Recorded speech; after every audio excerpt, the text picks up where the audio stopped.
Y vi otro ángel volar por en medio del cielo, que tenía el evangelio eterno para predicarlo a los que moran en la tierra, y a toda nación y tribu y lengua y pueblo, diciendo en alta voz: temed a Dios y dadle honra, porque la hora de su juicio es venida, y adorad a aquel que ha hecho el cielo y la tierra y el mar y las fuentes de las aguas.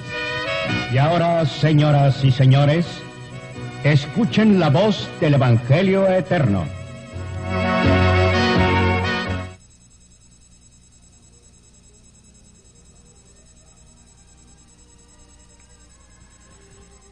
Gracias a Dios una vez más estoy dando por la oportunidad que me brinda de poder venir nuevamente a sus lugares, mis hermanos y mis amigos, por este medio y por este su programa, El Evangelio Eterno. Quiero invitarles para que imploremos al Señor su bendición, diciéndole así: Padre nuestro, una vez más, te doy gracias, una vez más, Señor, te bendigo, una vez más, Señor, estoy delante de ti reconociendo, Dios mío, mi insuficiencia y tu majestad. Señor, tú sé propicio.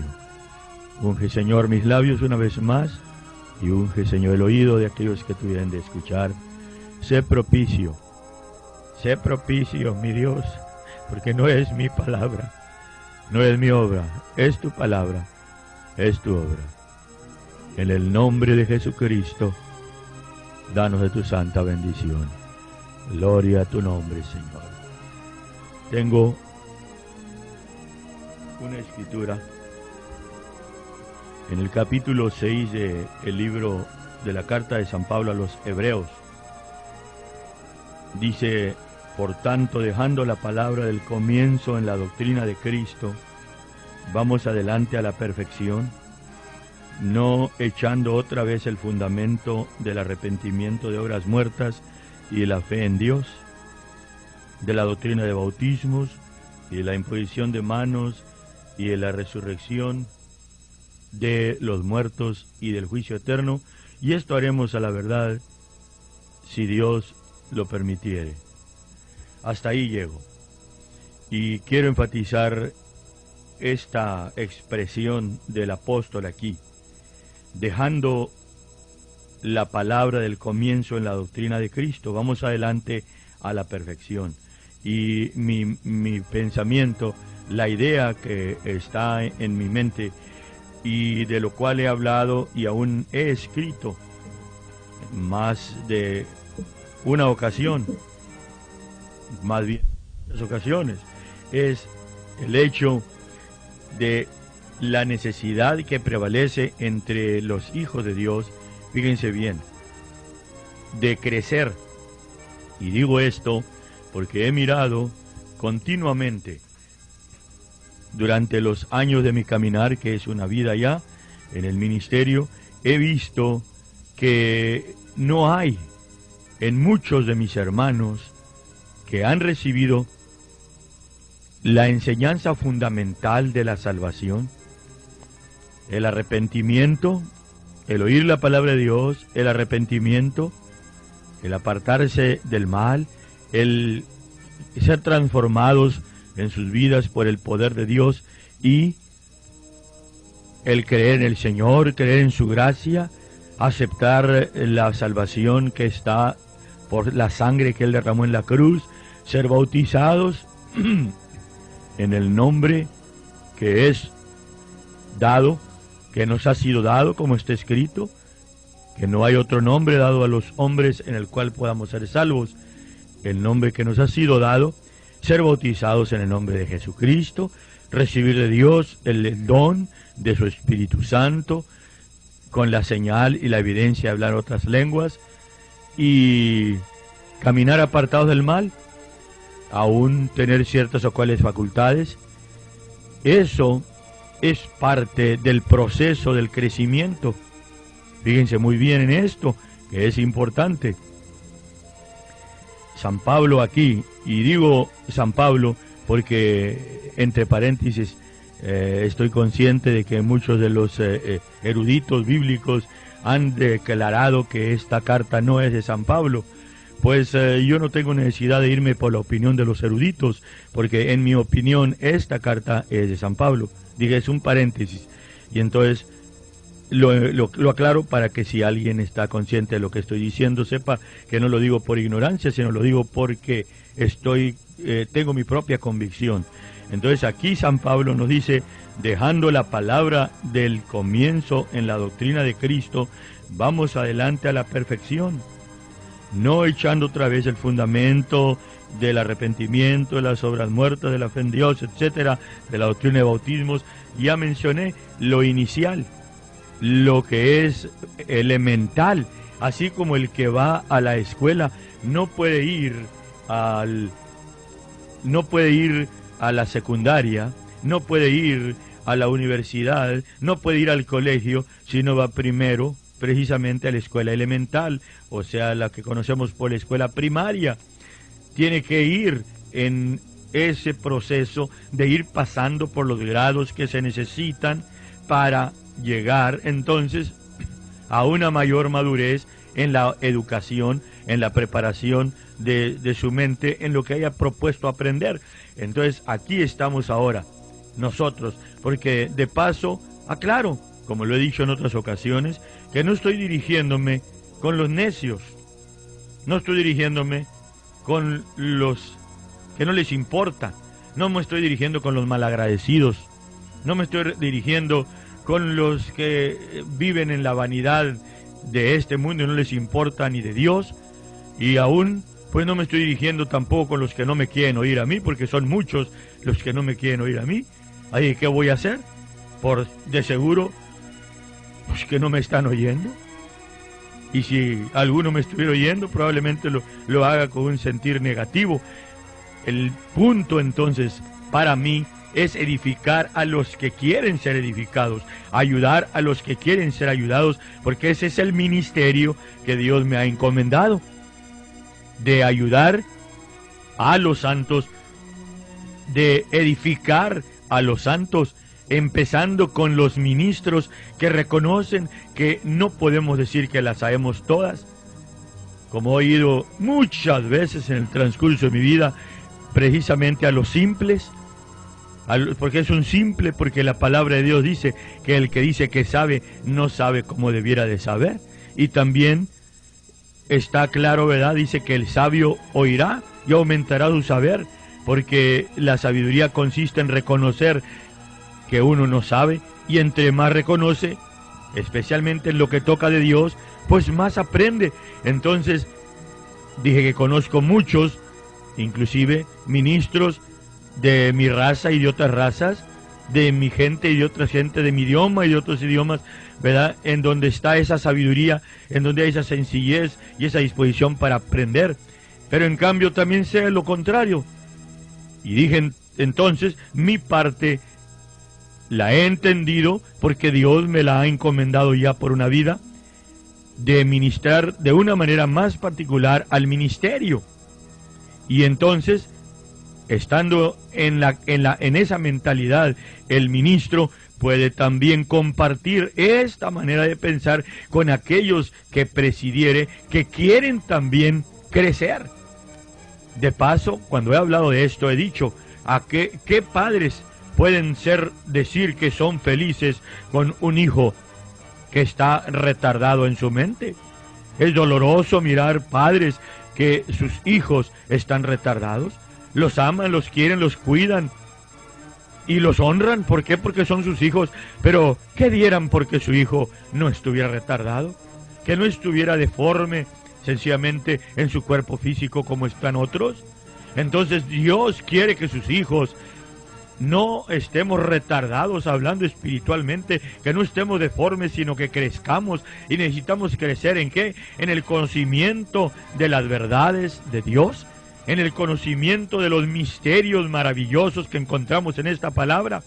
Y he visto con dolor, lo señalo, he visto con dolor y con desespero en el transcurso de mis días, dije, en una vida ya ministrando al pueblo de Dios, que qué poquitos son los que se preocupan por crecer.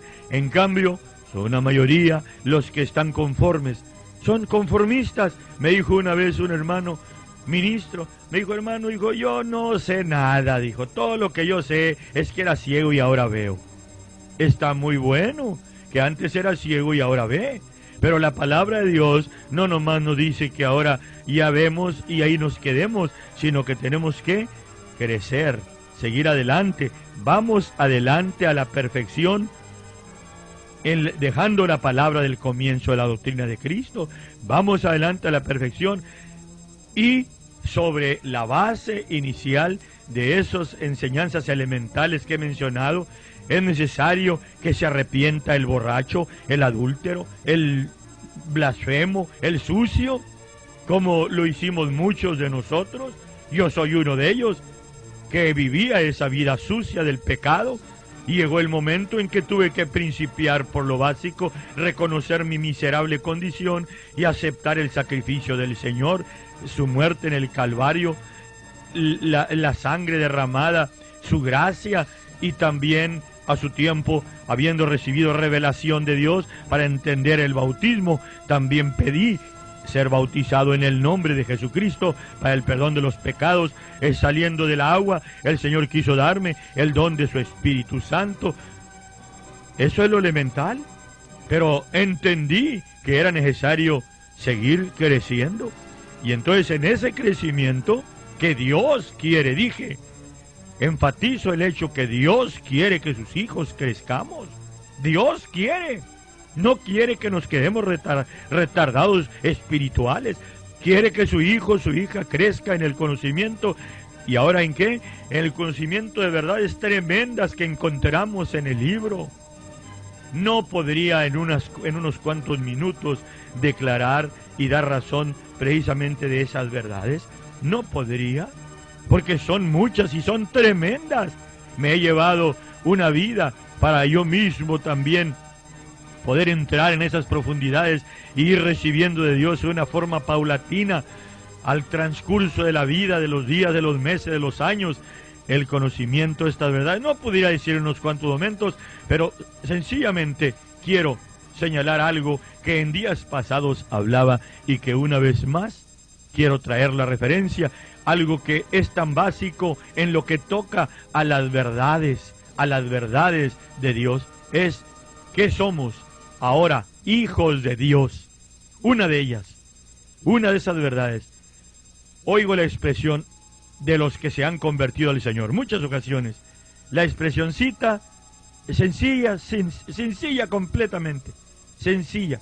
Dice, yo ya soy hermano. Ya, ahora yo tengo, ya me hice de esta religión. Esa expresión, ya acepté la doctrina. Aún dice, ya acepté a Cristo. Y no sabe realmente ni qué es lo que está diciendo, porque cada una de esas expresiones está mancomunada con una verdad tremenda. No nomás asunto que se hizo hermano, no nomás asunto que se hizo de una nueva religión. Yo he dicho muchas ocasiones, yo no predico religión, porque he explicado, precisamente hablando de verdades, que hay que saber qué es religión. La palabra de Dios dice que si alguno dice que es religioso, mas engañando su corazón, o dice, y no refrena su lengua, mas engañando su corazón, la religión del tal es vana. Fijémonos en la palabra. Dice que la religión del tal es vana. ¿Por qué? Porque la religión es muy personal. La religión es la acción de cada uno. Cada uno tiene su propia religión. La religión no es lo que cree, sino lo que hace conforme lo que cree. Entonces, empezando con una cosa tan sencilla, he dicho, yo no enseño, yo no estoy predicando religión, estoy anunciando las verdades que están en aquel quien es el origen de todos los efectos, y la religión en la persona es un efecto de esa causa que es el mismo Señor Jesucristo. nuestro Dios, porque Jesucristo es Dios, es el Dios todopoderoso. Es otra de las verdades tremendas que entre el cristianismo ahorita no entienden, porque la grande mayoría están creyendo en tres personas. Aún los mismos tratados y las revistas y los escritos y sus libros y todo dan razón de que esperan mirar a tres en aquel día, y hasta lo pintan ahí en un trono, pintan dos tronos, un viejito, un joven y una paloma arriba. No hay tres ni hay dos, Dios es uno, y es una de las verdades que hay que crecer en conocimiento. El texto dice: oye Israel, el Señor nuestro Dios, el Señor uno es.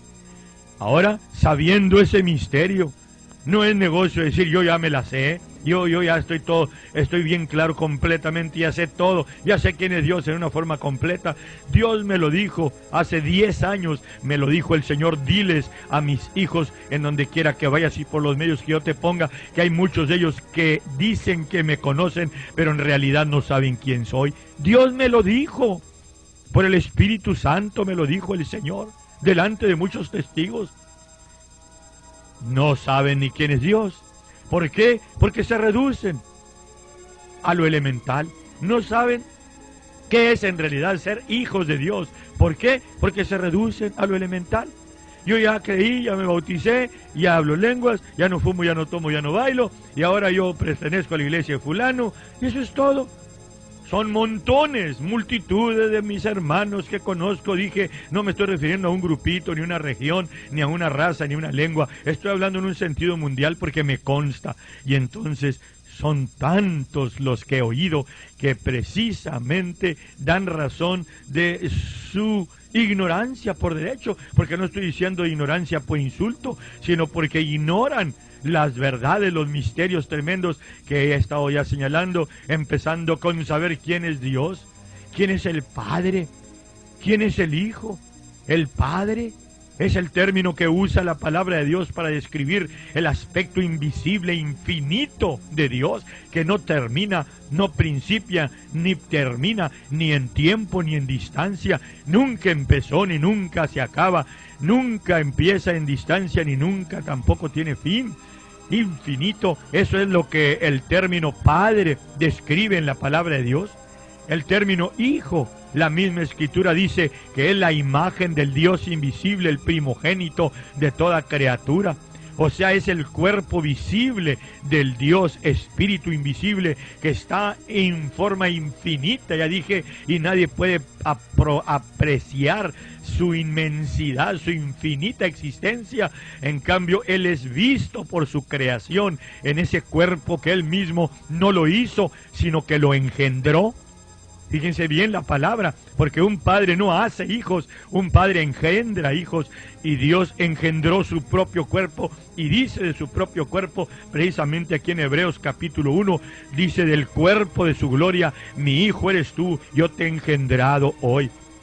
El Padre es, dijimos, el término que usa la palabra de Dios para describir el Dios infinito Espíritu, a la expresión que se refiere el Señor cuando habló con la samaritana y le dijo: Dios es espíritu, y los que le adoran es necesario que le adoren en espíritu y en verdad, porque Dios es espíritu. Ahora, ¿cuál es el Hijo? Dije, ¿quién es el Hijo? Es la imagen visible del Dios invisible. Es lo único que pueden ver los ángeles y podemos ver nosotros en aquel día cuando esté escrito, que sabemos que ahora somos hijos de Dios, pero sabemos que cuando Él apareciere, fíjense bien, somos hijos de Dios, y aún no se ha manifestado lo que hemos de ser, dice San Juan, pero dice más, sabemos que cuando Él ¿quién? Está hablando de Dios, somos hijos de Dios, y cuando Dios apareciere, eso es lo que implica ahí, hablando en un sentido gramatical correcto, cuando Dios apareciere seremos semejantes a Él, porque le veremos como Él es, y si cualquiera que tiene esta esperanza en Él se purifica como también Él es limpio. 5 veces señala el término Él, el pronombre Él. ¿Para qué? Para enfatizar el hecho de que Dios no es 3, no es 2, es 1, y al que vamos a ver en ese día es a Dios. ¿En qué? En su cuerpo de gloria. Ese es el cuerpo de Jesucristo. No empezó en el pesebre en Belén, no empezó allí. Ahí manifestó, ahí empezó la manifestación de su cuerpo de carne. Y fíjense que dije la manifestación de su cuerpo de carne, porque aún la célula original de las cromosomas del original humano eran desde el principio. De ahí fue sacado Adán y Eva, de esas cromosomas originales, en el original del cielo, en el principio. Más dice Pablo, más llegando el cumplimiento del tiempo, Dios envió a su Hijo hecho de mujer. Entonces, en el pesebre se manifestó que el principio de la manifestación del cuerpo humano del Señor, no el cuerpo de su gloria, el cuerpo de su gloria en el cual se manifestó arriba, allá sobre el monte de la transfiguración, en donde delante de Pedro, Juan y Santiago, de un momento se quitó el velo de carne y vieron al Dios de la gloria, al mismo que había visto Isaías en el trono, al mismo que vio Daniel, Ezequiel en el trono. El cuerpo de gloria dice que su rostro resplandecía como el sol y sus vestidos eran como luz. No es dos, no es tres, no son dos cuerpos, no son dos seres, es Dios uno, el único. Pero necesitamos entrar en el misterio de la piedad. Así dice San Pablo, que es grande ese misterio y es el básico, es el mayor. Para mí no hay privilegio más supremo que haber recibido luz y revelación de mi Dios para entender este misterio. Y me gozo, se llena mi alma de alegría al tener este tesoro de saber quién es mi Dios, quién es Él, de poder hablar y andar con Él. Por cierto, que para andar con Él necesitas saber quién es Él. No puedes andar con ellos, tienes que andar con Él. Y para andar con Él necesitas saber quién es Él. Dije misterio básico, pero está enseguida también el otro que mencioné, que hablaba de ello en días pasados. El ser hijos de Dios, el ser hijos de Dios, ahora ser semejantes a Él. ¿Qué implica eso? El que vamos a recibir un cuerpo semejante al cuerpo de su gloria. En el día, ¿cuándo? En el día de la resurrección. No de los sepulcros, sino que primero es otra de las verdades que no se enseñan, sino que se habla en una forma para confundir, porque los que están confundidos confunden a otros, y la realidad es esta, que la resurrección es en los cuerpos mortales, porque el espíritu no puede morir. Y en ese día dijo el Señor, no os maravilléis, porque viene el día en que los que están en los sepulcros oirán su voz, y los que hicieron bien resucitarán con resurrección de vida, y los que hicieron mal resucitarán con resurrección de condenación. ¿Por qué? Porque todos los que han oído la voz de Dios, esto es en la primera resurrección, porque está la otra resurrección, cuando después de 1000 años, cuando resucitan los que nunca oyeron la voz de Dios. Cuántas verdades tremendas que hay que considerar. Te estoy diciéndolas nomás así, de paso a la carrera, porque señalo ahora en el día de la resurrección, cuando los cuerpos muertos de los hijos de Dios resuciten juntamente con los cuerpos muertos de los impíos. ¿Para qué? Para que sea comprobada la enseñanza tremenda del mensaje de la resurrección, donde Dios va a probar al mundo lo que ahorita no cree, y va a ser entonces glorificado en sus santos que resuciten, resucitados con sus cuerpos humanos vuelto a la vida. Por eso dijo Job, en mis ojos lo verán. Yo sé que en mi carne he de ver a Dios. ¿Por qué? Habló de volver otra vez a la vida en cuerpos inmortales. Y ahí está lo tremendo por la parte de los impíos, porque vuelven en cuerpos inmortales. ¿Para qué? Para nunca poderse morir y recibir juicio y condenación en esos cuerpos que ya no van a poderse morir, sino que está dicho por el profeta Daniel, porque muchos de los que duermen en el polvo de la tierra serán despertados, unos para vida eterna, fíjense, y otros para vergüenza y confusión perpetua, eterna. ¿En qué? En cuerpos que no se pueden morir. ¿Cuánto hay que decir de esto? Pero ahora veamos la parte de los creyentes fieles, resucitar para ser entonces testigos del poder de la resurrección y dar testimonio ante un mundo espantado. Ahí viene Israel otra vez a la vida y los cristianos fieles. Ahí se cumple la palabra de Dios, que entonces todo Israel será salvo. Ahí está también entonces el testimonio de los dos testigos, y que terminando el testimonio no quedan en esos cuerpos, sino que entramos en nuestra gloria, en un cuerpo semejante al cuerpo de la gloria del Señor, porque seremos semejantes a Él en ese día. Pero aún antes de llegar ese día, que es lo que tenemos ya en nosotros, algo tremendo, maravilloso. ¿Cuánto hay que decir? Voy a seguir hablando de ello, mis hermanos. Por esta vez deseo una vez más que la gracia del Señor sea con ustedes, y que los que son de Dios van a crecer. Dejando el comienzo de la doctrina, vamos adelante a la perfección. Dios os bendiga.